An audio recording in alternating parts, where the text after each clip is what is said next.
বলুন ওবায়দুল কাদের কাউয়া কাদের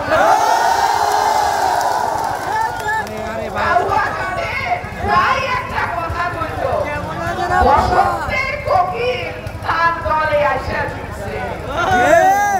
একটা কথা ভাই সাবধান করে দেই সবাইকে, বসন্তের কোকিলের ওড়াউড়ি কিন্তু আমরাও লক্ষ্য করতেছি। ইনশাআল্লাহ যদি একটি সুষ্ঠু নির্বাচন হয়, বিএনপি 250-এর উপরে আসন নিয়ে সরকার,